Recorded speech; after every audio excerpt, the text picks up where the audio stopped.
ప్రియమైన సహోదరి సహోదరులారా, మీకు శుభవార్త. 2025వ సంవత్సరంలో మొత్తం 365 అంశాలను మీతో పంచుకోబోతున్నాము. జనవరి 1వ తేదీ నుండి ప్రతిరోజు ఒక అంశము మరియు దానికి సంబంధించిన వాక్యమును పంచుకుంటాము.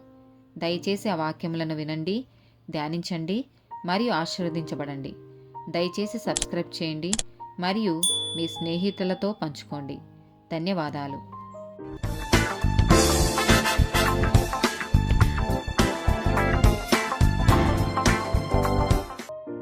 Happy republic day. 26th day topic వెన్నుపోటు. కీర్తనల గ్రంథము 15వ అధ్యాయము 1 నుండి 3 వచనాలు. యెహోవా, నీ గుడారములో అతిథిగా ఉండదగిన వాడెవడు? నీ పరిశుద్ధ పర్వతము మీద నివసింపదగిన వాడెవడు? యథార్థమైన ప్రవర్తన కలిగి నీతిని అనుసరించుచు హృదయపూర్వకముగా నిజము పలుకువాడే. అటివాడు నాలుకతో కొండెములాడడు, తన చెలికానికి కీడు చెయ్యడు, తన పొరుగువాని మీద నిందమోపడు. కీర్తనల గ్రంథము 34వ అధ్యాయము 13వ వచనం. చెడ్డ మాటలు పలకకుండా నీ నాలుకను, కపటమైన మాటలు పలకకుండా నీ పెదవులను కాచుకొనుము. సామెతల గ్రంథము 10వ అధ్యాయము 18వ వచనం. అంతరంగమున పగ ఉంచుకొనువాడు అబద్ధికుడు, కొండెము ప్రచురము చేయువాడు బుద్ధిహీనుడు. సామెతల గ్రంథము 11వ అధ్యాయము 9వ వచనం.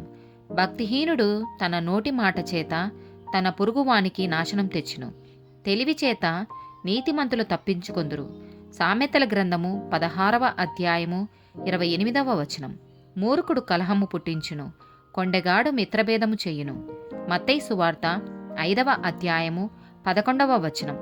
నా నిమిత్తము జనులు మిమ్మును నిందించి హింసించి మీ మీద అబద్ధముగా చెడ్డ మాటలెల్ల పలుకున్నప్పుడు మీరు ధన్యులు. మత్తయి సువార్త 12వ అధ్యాయము 36వ వచనం.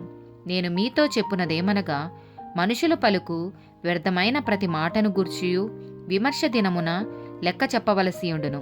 లూకా సువార్త 6వ అధ్యాయము 45వ వచనం. సజ్జనుడు తన హృదయమును మంచి ధననిధిలో నుండి సద్విషయములను బయటికి తెచ్చును, దుర్జనుడు చెడ్డ ధననిధిలో నుండి దుర్విషయములను బయటికి తెచ్చును. హృదయము నిండియుండు దానిని బట్టి ఒకని నోరు మాట్లాడును. 1 తిమోతికి రాసిన పత్రిక 3వ అధ్యాయము 11వ వచనం. అటువలే పరిచర్య చేయు స్త్రీలును మాన్యులై కొండెములు చెప్పని వారును మితానుభావము గలవారును అన్ని విషయములలో నమ్మకమైన వారునై ఉండవలెను. ఆమేన్.